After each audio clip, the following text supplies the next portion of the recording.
Aloha and welcome to ThinkTech Hawaii's show, The State of the State of Hawaii.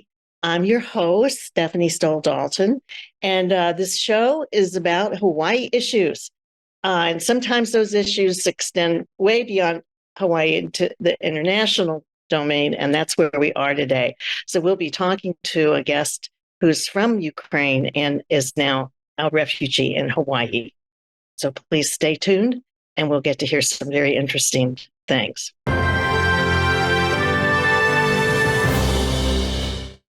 Well, aloha again. We know that our president has. We know that in our news we have some unfortunate circumstances in the country of Ukraine, and we're trying as Americans to work in combination with other resources to help Ukrainians as much as we can. Certainly, we see that in the news about supporting them with weapons and what it is that their president requests of us. But we also are interested to help the people of Ukraine individually and personally for their living circumstances, which are just unthinkably, devastatingly awful from the news that we know and what we can hear personally from somebody who's actually been through that. But we are doing things, if in case you haven't been reading about it, and that is that President Biden authorized entry into the U.S. for 100,000 or more Ukrainian refugees. And that work is ongoing. And I was relieved to know that even to the point of someone coming here to Hawaii. I would think they would all want to come here to Hawaii, but I'm sure we can't take everybody. But we do have a wonderful guest here who is a Ukrainian person and now living in Hawaii. And her name is Oksana, and her last name, I hope I can say it correctly, Vansovich. Vansovich, my family name. Okay, well, welcome here, Oksana Vansovich, and we will learn that way of pronouncing names from Ukraine due to your helpfulness with it.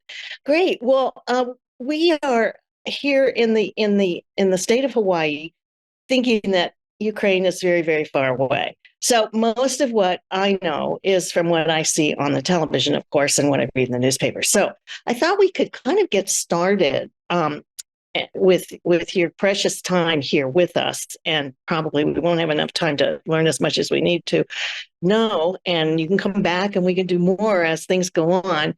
But tell us a little bit about where you're from in Ukraine, what part of the country, because, Americans are not that good on geography, but I think we're getting better with Ukraine, and you can help us with that. So where are you from, and what was happening, and how did you get here to Hawaii? Oh, thank you, Stephanie. It's interesting questions. Well, I'm from the south of the Ukraine. It's Black Sea side, and my name of my city, Odessa. You have Yes, you have in the United States, Odessa, and I live in Ukraine, in Odessa too. So I came here by the program. It's named U4U, United for Ukraine program. It's a governmental program. Looks like if you have a sponsor here is in the United States, someone can invite you and to write some kind of the document, governmental document. It's some kind of the guarantee, as I will not to do something like I will not to pass to jail. So, and if you have a sponsor, you can come here. And for example, my sponsors, it's my friends. They live on Kauai. We are know each other for the 19 years since they come to Ukraine for adopt child. I was representative of this child. It was my volunteering work, and this was the reason why we acquired with them. And when the war, since the war beginning, they are invite me to United States and to Hawaii. Because they want to So some kind of the help, provide me some kind of the help. But I wasn't ready. I was expecting it will be end maybe in 3 months, maybe in 4 months. And so I will be able to stay in Ukraine because I have everything in there. I have my business, I have my house, I have part of my family is in Ukraine. And after 8 months I spent in the war, I understood it will be hard, it will be long. And I decided to bring my kids to here. Mm-hmm. Right now, it's my daughter. She's 30 years old. She's working here she's architect, and she's working here as construction designer for the company. The company we are waiting for her even before of our arrival, so we are know the place where she will be working in. And my son, he's 13 years old. He's study here in the middle school. And so next year it will be high school. We are expecting for this level, because the middle school is very easy to him here. I don't know, maybe it's our difference of the education, but very easy to him. Yeah, we can get to some education questions. That's a very good topic to talk about too. But let me go back to you're leaving Ukraine. Did you was your area bombarded or affected greatly by the warfare or not? Yes. In Ukraine, we have not safe places at all. Absolutely. Oh, no safe places at all. Not safe places in Ukraine. Because even the west of the Ukraine with Poland border, it's not safe too. We all the time have attack from the Russian bombs, all the time. And I have a lot of pictures where it's just on the top of my house. So all this time, it was not, we must to hide somewhere. And some cities is totally destroyed. It's this west of the east of the Ukraine, absolutely destroyed. And I'm sure you have not even part of the information how hard is it. I'm sure yes. I think that we see the pictures on TV and figure that that's somewhere that's in the country, but not that it's all over. But what you're suggesting or what you're telling us is that all of it is absolutely there's total destruction, right? So it's not just in these cities or in these towns or in these. That's really okay. That's really good to understand. And I guess so when you so how is it that the morale of the people under that kind of a circumstance, how do people keep their morale up, and how are they managing? Can you talk a little bit about what it was like before you left for people's stamina? Yes, most of the people, some women and kids can go abroad. They choice, for example, in Poland, it's 4 million of the refugees, Ukrainian refugees. It's a lot.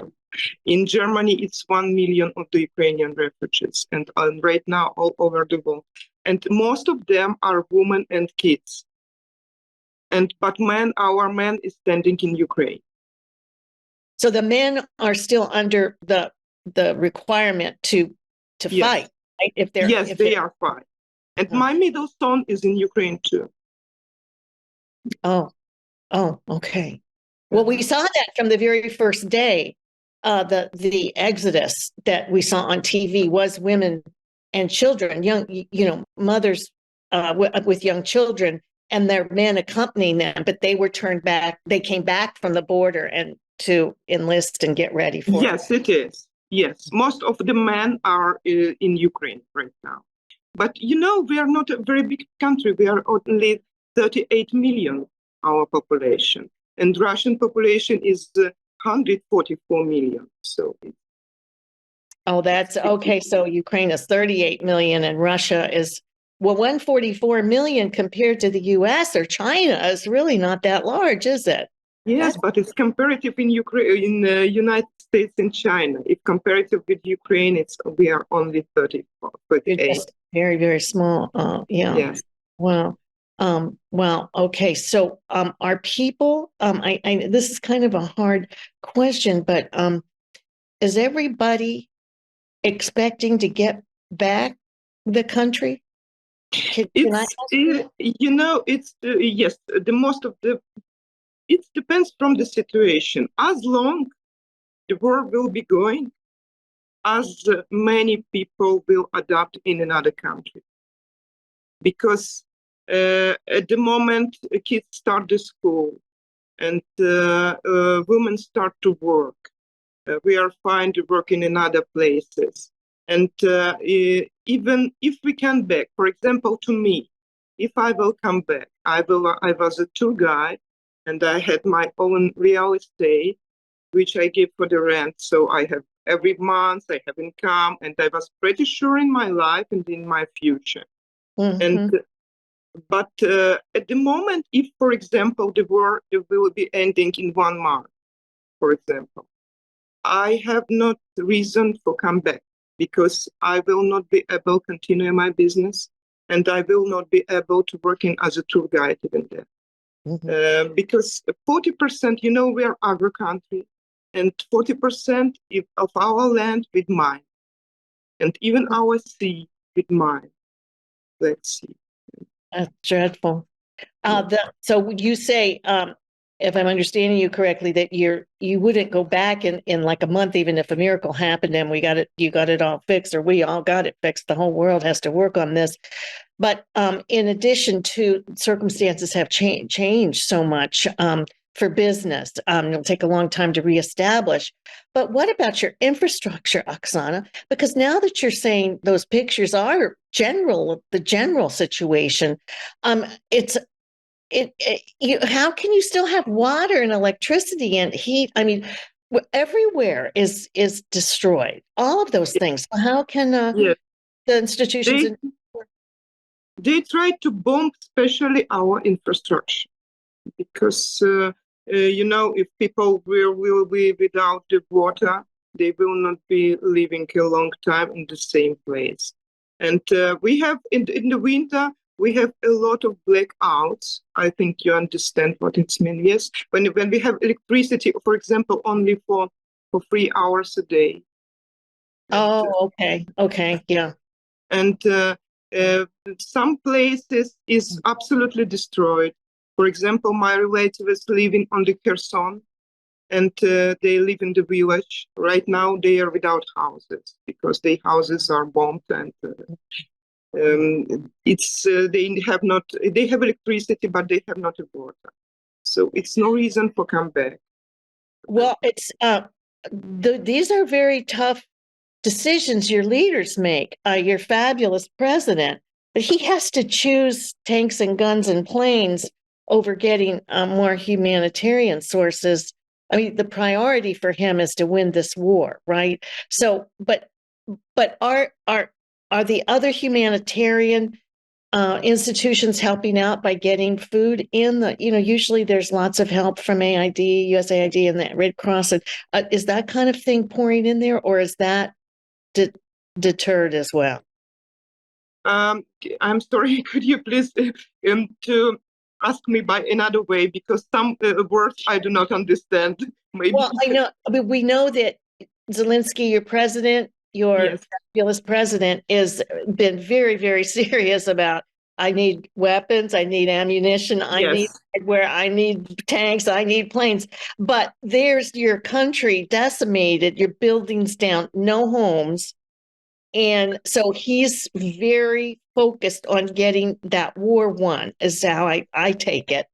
And what about the humanitarian needs of the people? Where are there resources coming into the country from, like the Red Cross or other humanitarian nonprofit organizations that usually help out? Can they get in there? Are they in there helping people?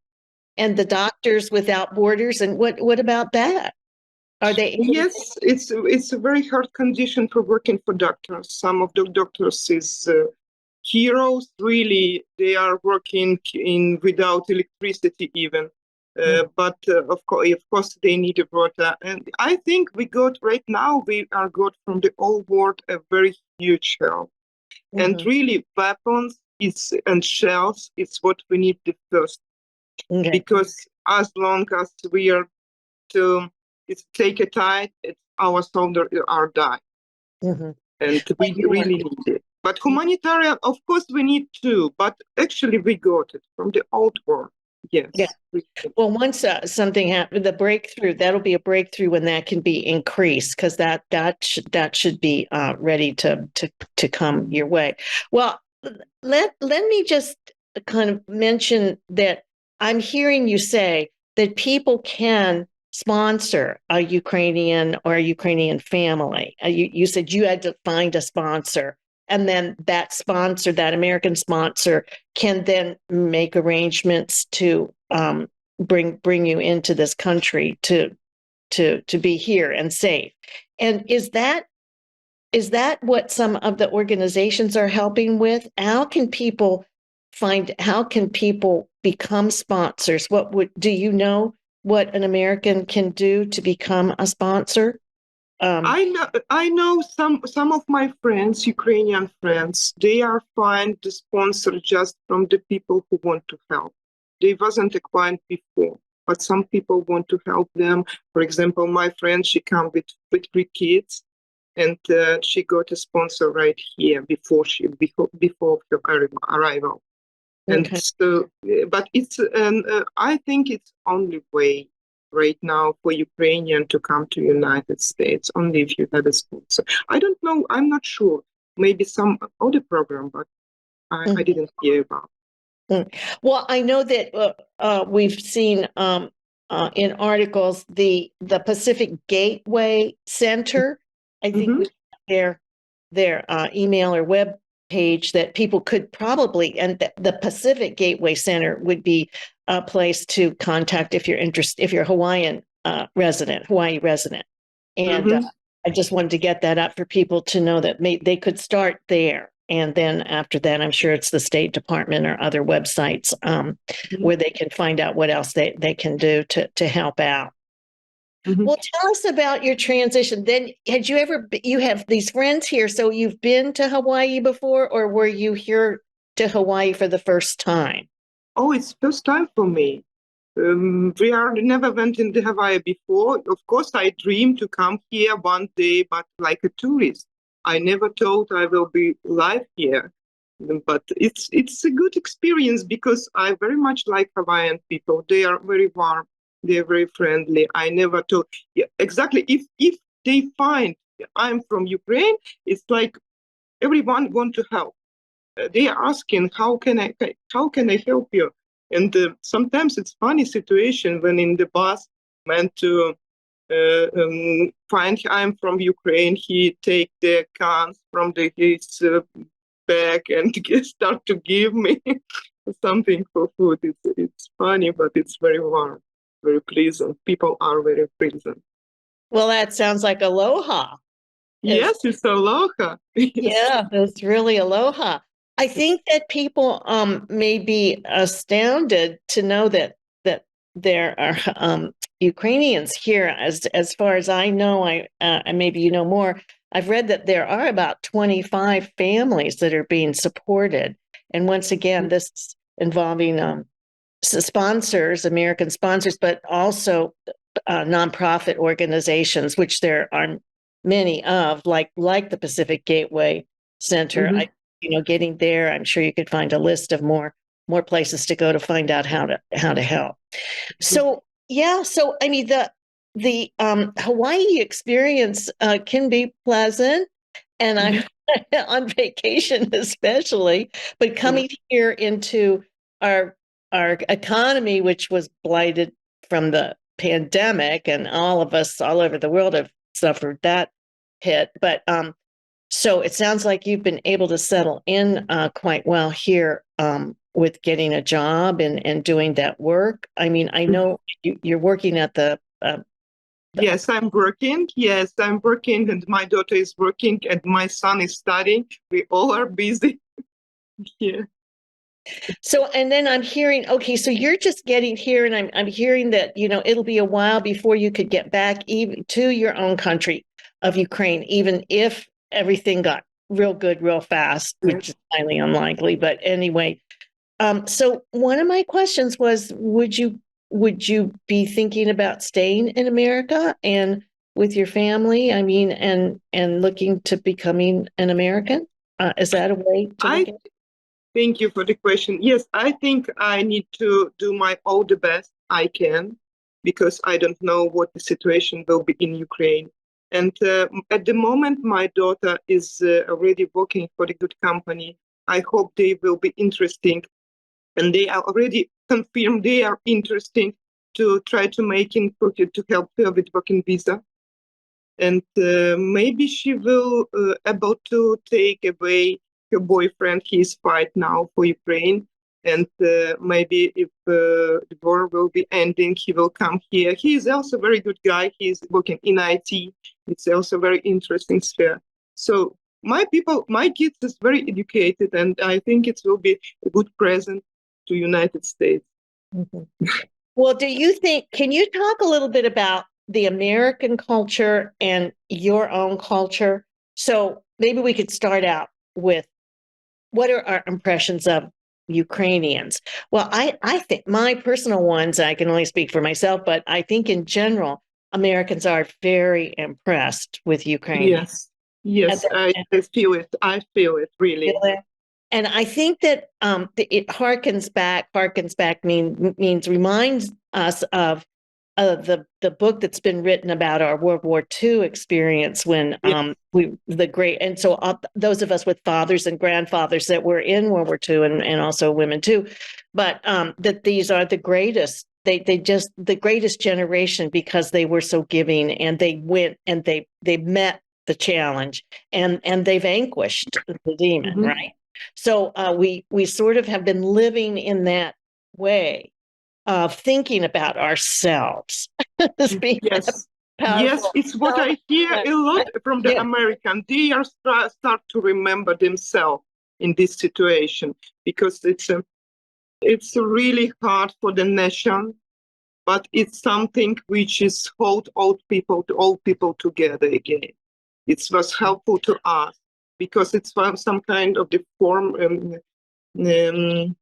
like to be a nation, like start to be a nation. When we understand each other, it's no matter where you're from the west, from the east. It's no matter what religion you have, no matter where you was born. We have a lot of people who is from Russia and who is fight for the Ukraine too. Mm-hmm.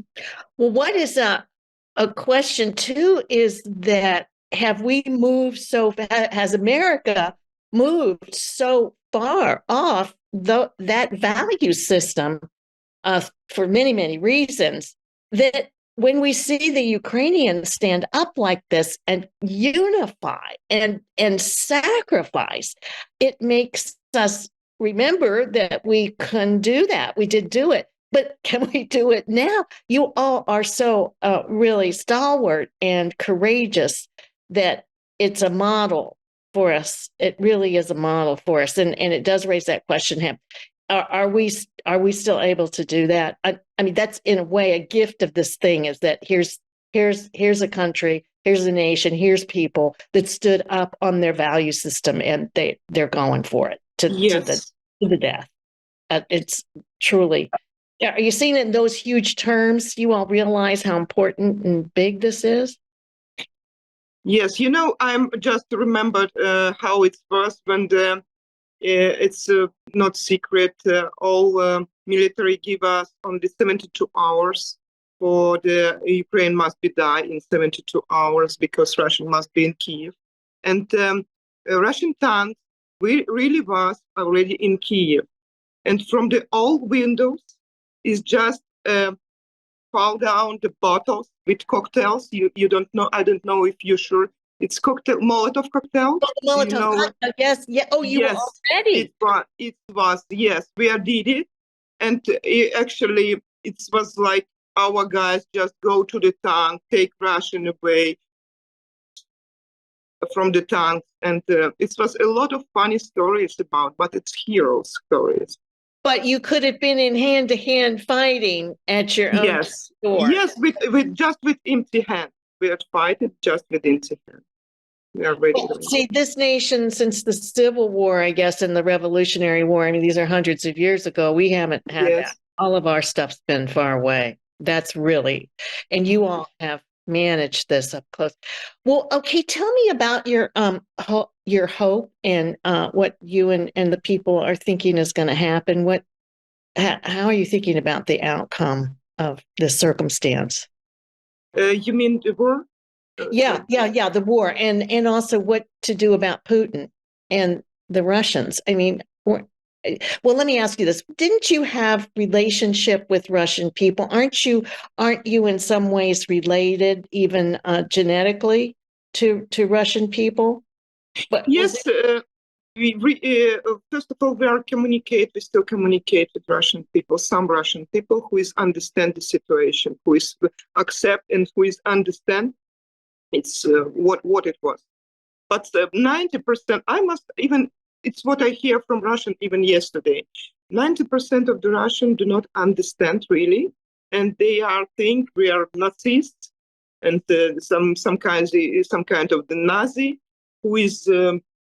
And they want to protect us from the us. It's crazy, absolutely crazy, but it's what they're thinking about. I think the TV set is absolutely broken their brain and propaganda. So how did that happen?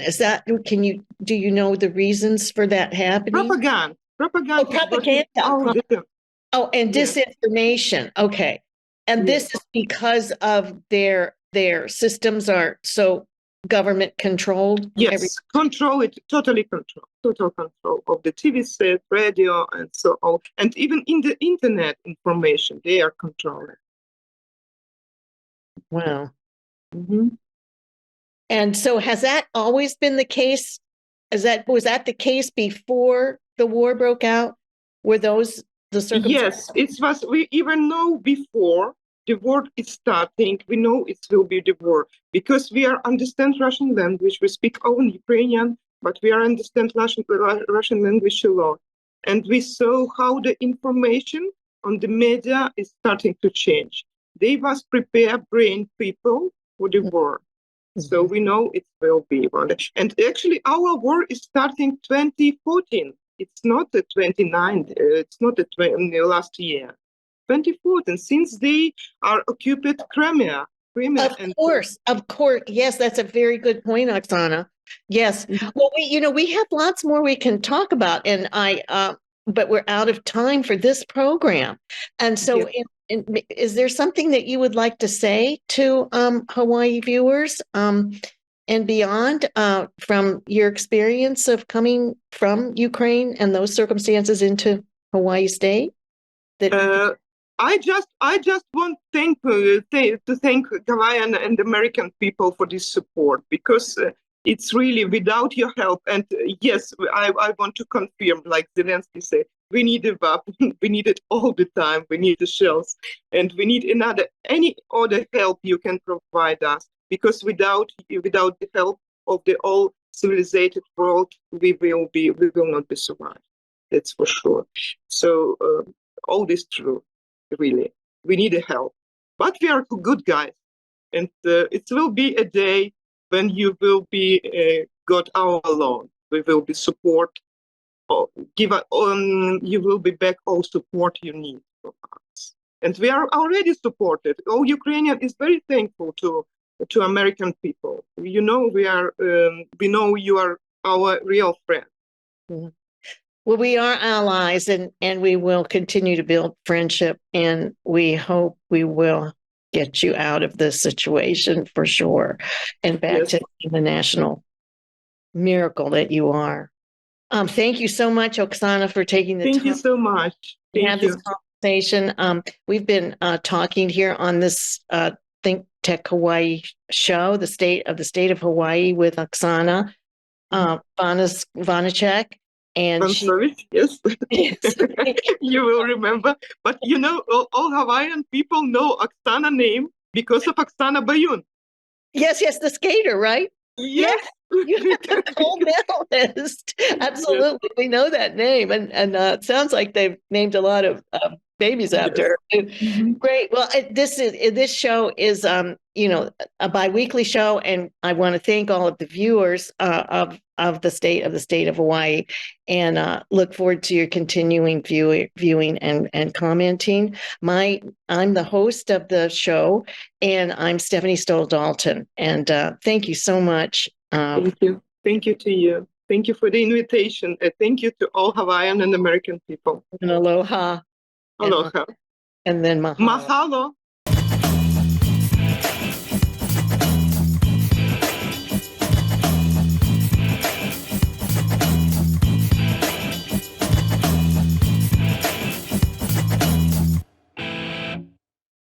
Thank you so much for watching ThinkTech Hawaii. If you like what we do, please like us and click the subscribe button on YouTube and the follow button on Vimeo. You can also follow us on Facebook, Instagram, and LinkedIn, and donate to us at thinktechhawaii.com. Mahalo.